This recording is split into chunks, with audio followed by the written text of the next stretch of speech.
Do you have an impersonation of Xavier? In the show, you do this, you know. Yeah. Like, where the fuck is my wife? Where the fuck is my wife? It's true.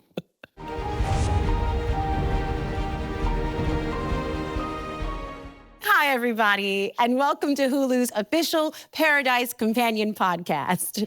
I'm your host, Ryan Michelle Bethay, and today I am thrilled, I say, to be talking to my husband, Sterling, who I am happy to now be able to confirm, yes, he was actually in this season of the show, which is now streaming on Disney+. And all joking aside, you were pretty dope. Thanks, man. I appreciate that. You're welcome. There's so many things that I want to talk about. First of all I could think about was how you gonna get in a plane and crash. I was so mad at you. It was a storm. Yeah. It was a big storm. Yeah, and at first I was like, okay, but you had some, you know what it was? What? I'm very attached to Xavier, and I did not want to see him crash. And so there was a crash either. Okay, well, good. Okay, so we agree. We agree. We don't. We don't Always. I agree. Thank you.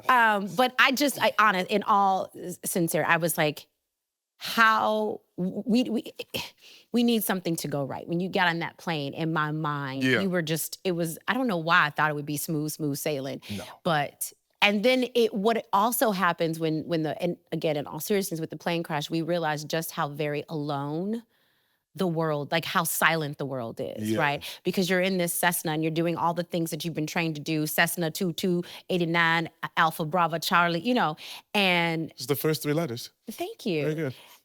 And that's what you've been trained to do in a world where there are people. Right, and nobody's hitting me back. Nobody's listening. Yeah. Like the silence of that was deafening to me. Yeah. You know what I mean? And then I'm like, and your initial instinct is he's flying through this storm, he can't see. It's like, you're gonna run into another plane. It's like, well, no, you're not. No. Ain't no more planes. Ain't no more planes. Just your plane. It's just me. Just you.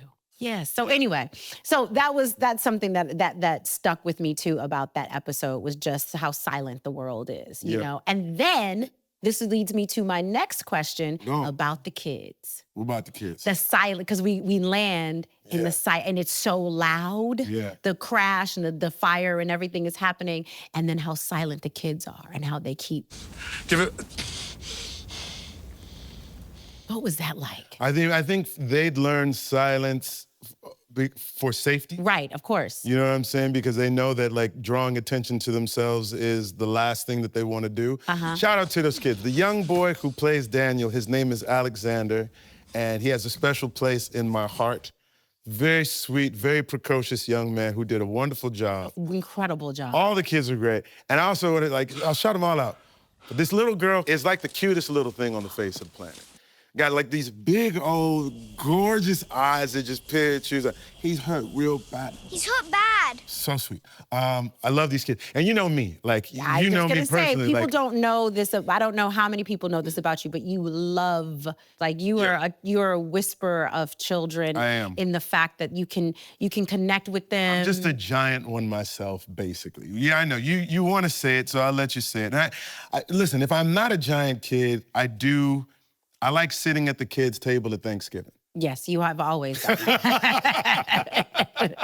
I can say that much for sure. So I had a wonderful time with all of them, and just sort of like exploring this idea that for the first season of the show, you see people with resources, people with planning, be able to endure something that seems like they've tried to create a day-to-day situation. Now we're exploring in episode 1, and now with these kids and the people that they encounter, what it's been like for the rest of the world. You know what I'm saying? Who have varying degrees of resources at their disposal, and then people who just got to make a way out of no way. These kids are all by themselves, right?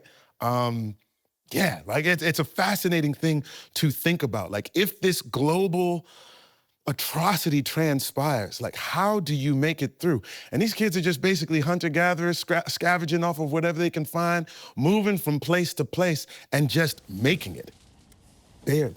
Thank you. talk us through what Xavier was thinking about in terms of fatherhood, because I think that's such a theme of this episode, but also a theme of what it is to be a father and how, so talk us through that, because I think, well, we know how serious Xavier takes being a dad. Yeah. We know how you, Sterling, in your life take being a dad and what that means to you. And so talk to me about how Xavier was just so easily slipped into that role of protector and dad. I mean, he comes and he lays his head. I mean, it just was so seamless for him. Talk us through that. Because it also felt like some of it had to do with not guilt. I think the idea of any child being left on their own to fend for themselves in this world is something that he has a very difficult time stomaching. You know, so his instinct is like, I'm going to bring you guys home, right? Like, is it perfect? No, but it's going to be a lot more. You'll be welcome there. You'll be safe there. Like, I can look out for you, etc. I think it's also like, he doesn't have his children with him. So he has like this sort of proxy for his own children. And I think there's never a part of him that thinks that he's going to be separated from them. It took them leaving him before he would have ever left them. Oh, you know what I mean? Yeah, like he would have been like, this is where we're going. Come on, guys.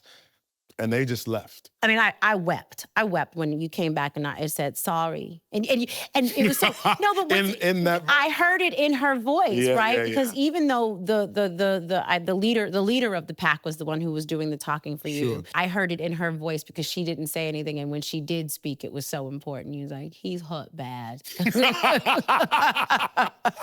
But I wanted to talk about what do we think Xavier felt when he saw that sorry?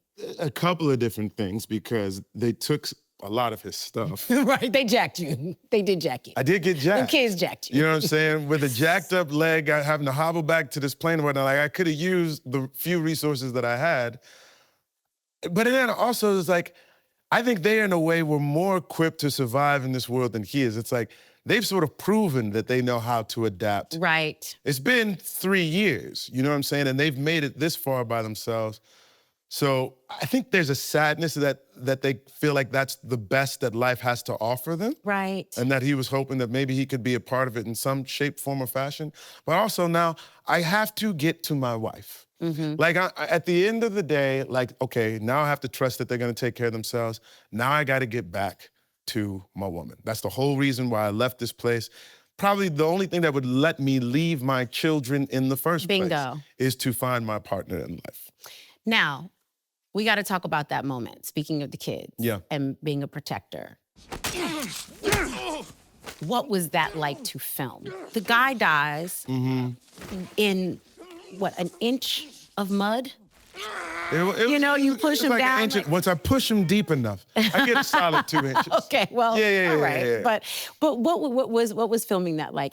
Look, he is trained to, he's a man with a particular set of skills or whatnot. But the idea, like the dude told me, he said, yeah, we've been tracking these kids for a minute here. I can't. Right. Was that the moment you decided, oh, he's got to go? Yeah. He's got to go. He just wants to take. And I think that's the thing that the season brings out for me, is that you see different aspects of humanity heightened and explored. Like there's the selfish aspect of humanity that just wants to take everything for themselves.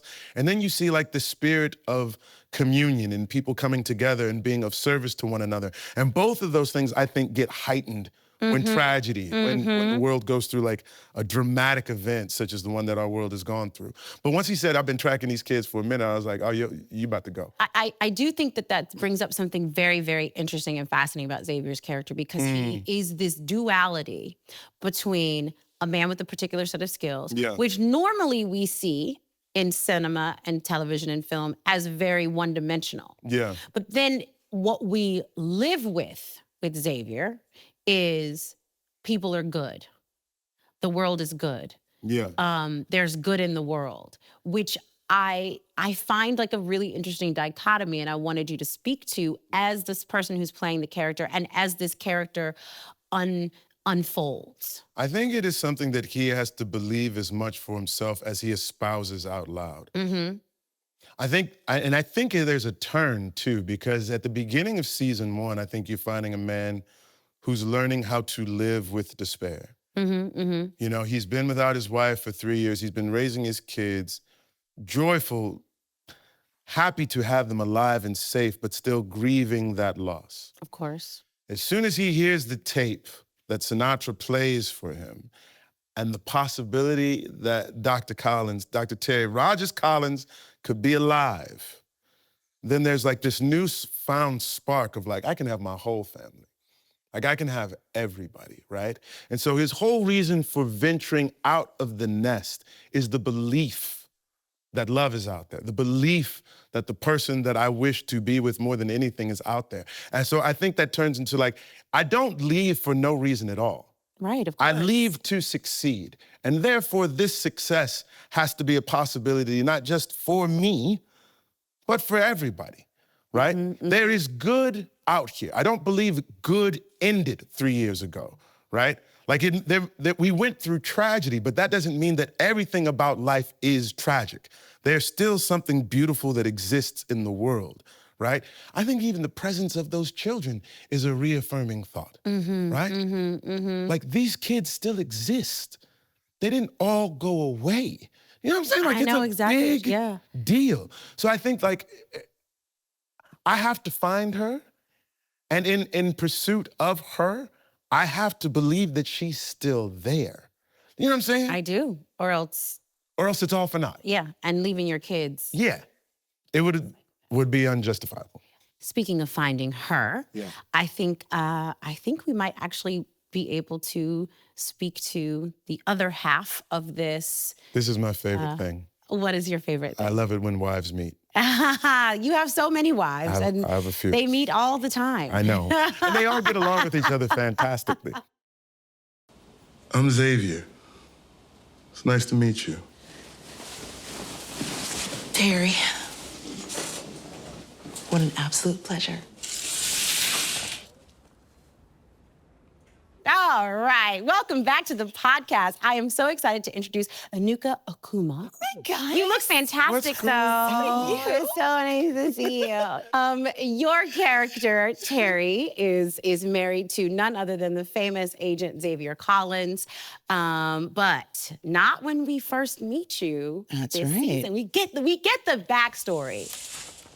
We don't always get to play characters that have backstories. This is true. Right? This is very true. We play characters and we make up the backstory. All the time. All the time. You get a backstory. Yeah. You get a fleshed out character. Let's start there. What a treat. Right? What a treat it was. It's, it's the beginning of this story. The story of it all. So it was just really, I don't know, I just thought it was really special to get to do that. And we had fun. We had a great time. We had fun, yeah. It was awesome. Did you know when you guys were filming it, this is for both of you, that it was going to be so magical? You hope. Yeah. Was it magical? I mean, like... That's what I was like. Was it magical? You're my wife. So, like, magical. if you say it was magical, then... Yeah? Yeah, it was magical. It was really I magical. appreciate it. Well, I mean, truthfully, we didn't work too much together in season 1. No. Right. It was just 106, really. It was like, hi, nice to meet you. You've been married for 15 years, go. That's kind of what it was. Right. So to be able to actually know the story, because you do have to make so much of that up as an actor, but we were actually given the story of how we met. And I just feel like it informed the rest of our relationship as the show went on. You also know, Bird, I ask questions, right? I ask because it's an easy way to sort of just get to know each other. And Enuka is a fairly open human being. So when we're just sitting down in our chairs or whatnot, we'll talk, we'll ask questions, we'll have some deep dives. And then there's a moment when she goes into her script and you see her just like standing and looking into the space. And you're like, oh, she's working right now. Like she's like thinking about something. And then everyone's, I mean, like if I see a window, I was like, what are we thinking about right now? She's like, I'm thinking about what it's like to lose my family. And I was like, continue. as you were, madam. You know what I'm saying? Like, so there's moments where you like get in and there's moments in which you yield space or whatnot. But I think there's such a warmth and generosity that comes from her as just naturally. Yes. That I think that one of the things that Dan was sort of worried about in our meet cute was like, you know, is she sort of rejecting him too much and finding sort of a balance of like sort of keeping somebody at arm's length, but still feel welcoming and not that the audience still feels like they want to come in and get to know it. I mean, if you just take the words on the page, like the rejection was a lot of rejection. For sure. And we played with it many different ways. Like, how much is she gonna hold him, you know, and how bitchy is she gonna be? How unkind is she gonna be? What I want is to have my surgery, get the hell out of here. You already had mine. Some meniscal reconstruction. Yes, I've heard. We've all heard. So I think we settled on, like, immediately there is an attraction. Yeah. Immediately she knows this is trouble. But she's focused. She's got a one-track mind. There's something she's gonna be doing. Right. So what you're saying is? That I'm not gonna let my life plan get derailed by the hot guy in the hospital bed who put a blanket on my feet. And this is not part of the plan. Yeah. So you be all cute there, you put your blankets down, but this is where it ends. Right. I think there's also something that I found really funny about, like, bruh was undeterred. You don't have a chance. We'll see. He was like, you can say what you want to, but you're gonna be blind in a second. I'm gonna take care of you and it's gonna be fine. You know what I'm saying? Like, I don't think you saw the blindness coming down the pike. To pick up your cue cards. And it's gonna be me. It's gonna be me. Anywho. Yes. Now, whose idea, because the tray to me was just such a symbolic moment when the tray that she's, you know. That all of her stuff is on top of? Yeah. And it plays, was that just script? Because it plays so beautifully. Yeah. And I love how it was just how organic that was for you in terms of living in this derailment. Just calm down. You want me to calm down? Yes. You want to calm? I just thought the tray was so symbolic. What was it like for you when you were like, my stuff? Because you have that line, you say it twice. You say something about stop messing with my stuff, or like, or even sitting here. I was like, you bothering my stuff? Yeah, bothering my stuff. And then the second time is this what you do? What do you mean? Make sure I have what I need. Yeah. It comes back twice. Right, yeah. That's why I said it was so magical. You know what I remember? I remember a couple of things. I remember you trying to figure out the calibration of sight and what to take in, what not to take in. Yeah. Like, are there shadows? Is there, like, et cetera? And just sort of trying to get that part right. Like, I remember you thinking that through. Mm-hmm. Well, because I shared this with Sterling, is many, many years ago, I played a character on a show who was blind, and they gave me kind of opaque contacts. Really? So it was a little smoky. That's what it felt like. It was almost like you're in a heavy fog. Right. And remembering that experience, because I really felt blind because I couldn't see anything. Yeah. And so I was just sort of traveling back to that feeling while we were doing the show, but I didn't have the help of contacts. Right. And he was right there the whole time. Right. So it was just really fun to also, especially the moment when the sight comes back. You can see. I'm starting to. Was playing with how much do I see? Can I read his expression? Can I actually see him? Can I, how much was I sensing him being there and stuff? Yeah. It was well done, man. It was really, really well done. Fun for an actor to play stuff. Yeah. Yes, no, I was like, oh my God, and it was beautiful to watch. What was the moment when you decide that he's okay? I think it was, there's a moment when she says to him, "Hey, my eyesight will come back." Mm-hmm. Yeah. Mm-hmm. And this happy-go-lucky, he's just like, yeah. I know it will. And I feel like Teri is so strong. Teri is so confident and so capable. And this blindness, it's the first time in her life that it throws her for a loop. And here's this relentless man who is not taking any negativity, adversity, nothing for an answer. And so I think because she's lost it in a sea, he seems to know everything's going to be fine. He seems to know she's going to be fine and all will be fine. Yeah. And so she actually is in a place to trust someone else for the first time. And so I feel like it's when he says, all will be well, that she's like, oh, okay. I'm very reassuring, Bird. This is what Enuka is trying to tell you. I put people at ease. I would be remiss if I let you go without telling the world that you and I have actually known each other for many years. For many, many, many years. We have been on this journey together.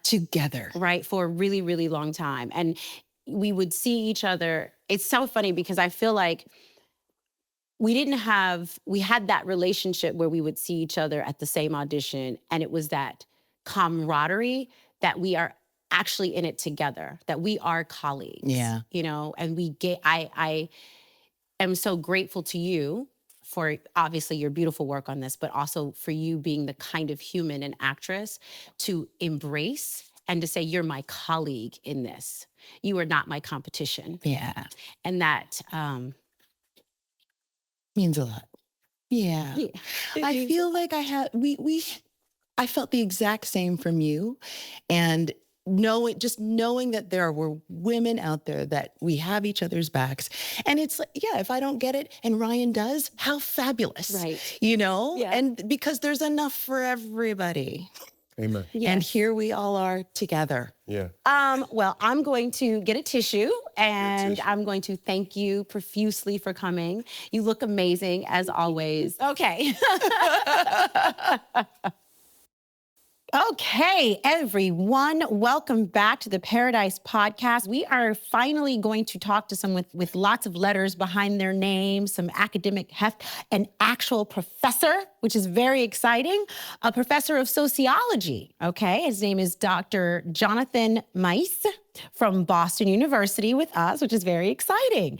Jonathan was a consultant on season 1, but now I get to pick your brain about all of season 2 and beyond. So, Jonathan, welcome to the show, and thanks for coming in from Boston. Lovely to be here. So, the first question I have is, I know that sociology is a very big field. So can you narrow it down for us? You are a professor of sociology. Is that what you got your PhD in? And more specifically, what part of sociology do you study and look at and delve into? So basically, I spend my waking hours researching and teaching on sort of everything that's wrong with our society. Oh. So inequality very much is sort of my specialization. Mm-hmm. And this project was a really fun opportunity for me to kind of flip everything upside down and think about how one would go about creating like a perfect, egalitarian, equal society in which people could flourish and, be happy in a way that, unfortunately, a lot of us today aren't. Well, how did you and Dan, how did this magic come to be? So I think it was a TED Talk I gave years ago. I was based in London. It was like a big production in a large theater. I was very nervous. Was Dan at that TED Talk? Oh, no, he wasn't in the audience. Okay. I think he just found it online somewhere, Dan or John. Yeah. So I was asked to first have like a bunch of conversations with the writer's room, which was a lot of fun. And people started firing questions at me, like how would you even select those 20 or 50,000, lucky people that could live in this society? How do you decide who sort of gets to live in the bunker? Once in the bunker, how do you make it so that it's a society that has social cohesion that sort of sticks apart? Like, how do you bring people together? How do you exercise power in a way that people accept it as legitimate? A lot of those kind of really big questions. So that was my task, to kind of apply that to the scenario that is, the very beginning of the series that we now know as Paradise, and try to apply these to the challenge that was confronting the billionaires that were creating bunker society. And I try to do as best as I could. Of course, in the way that I always do things is just write a very long paper about it. And did you write a paper? Did you write the Paradise Paper? I wrote the Paradise Paper. Really? Yes. Yeah. Oh, wow. So there's a whole paper. And so how does one even begin? I mean, you have to how did you come up with 25,000, first of all, that number? That's not a lot of people. Yeah, so I didn't ask the questions. I was just given like these 50 or so super big picture questions. Right. Sort of like, do your homework, like, just tell me whatever, we know about sort of what might be an answer to those various questions. Okay. So we have some research about what people find acceptable. So I try to sort of help the writer's room kind of think through those various scenarios as best as they could. Things like, so there's where maybe that balance between merit, but also family kind of coming together. I think that's what you see in the show, right? So it's not just a bunch of adults who've done great things. It's also their spouses, their family members, their kids, because in complete recognition that people, for them to function and flourish, they need that. They need that kind of support, right? They cannot just be individuals. We cannot just kind of leave people behind. So that's something you see in the series. It's a big theme, of course, right? Xavier's wife is like the main reason why he's eventually, leaving Paradise, right, in search for her.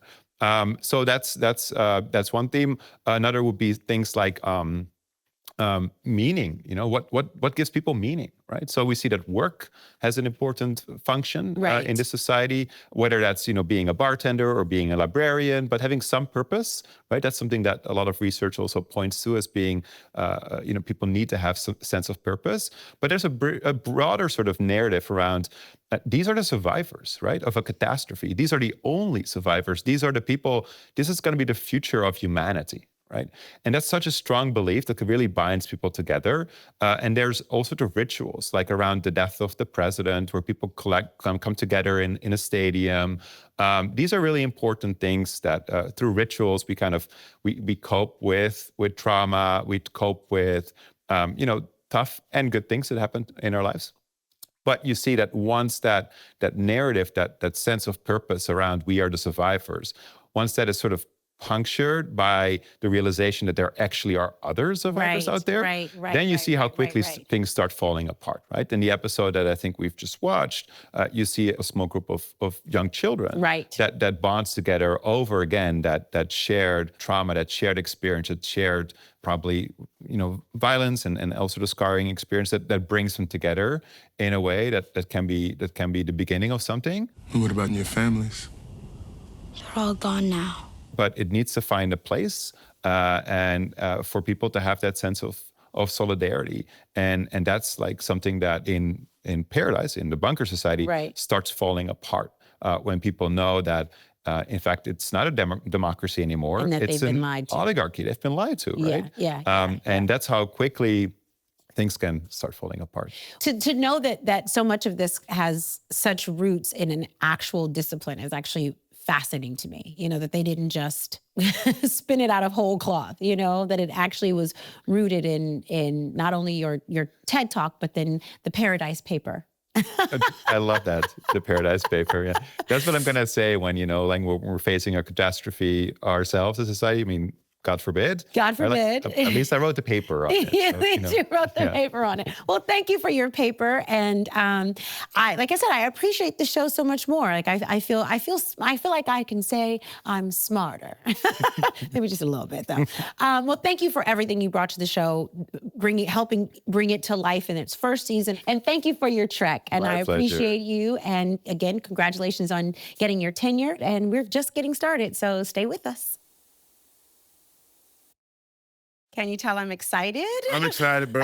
Welcome back to the podcast. Yes. We're still here. We're talking episode 2 of season 2.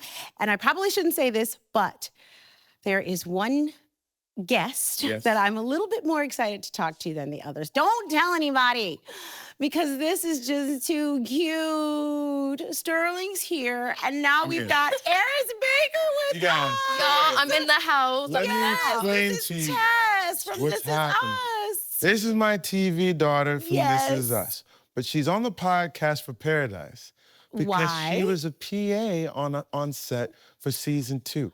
Like you started a little later, like around 20. I started like at the end of like block about? 2. So I told Dan like, hey, what's up? I want some production experience because I want to be a film producer, and I just wanted. I was like, I want to start from the bottom, like anything you could give me. And he was like when you get out of school, and I was like, well, I'll get out of school like after you guys start filming. And he was like, yeah, you can pull up as a production assistant. And I was like, cool.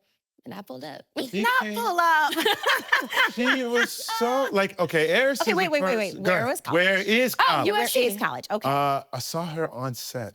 I was like, Eris. And she's like, Sterling. And I was like, what are you doing? And she's like, I'm a PA.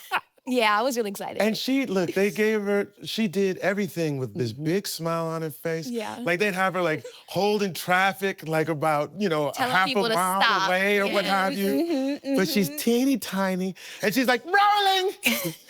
Rolling. Okay, you making it sound like crazy. You're hilarious. I was killing it. Okay, you killed the game.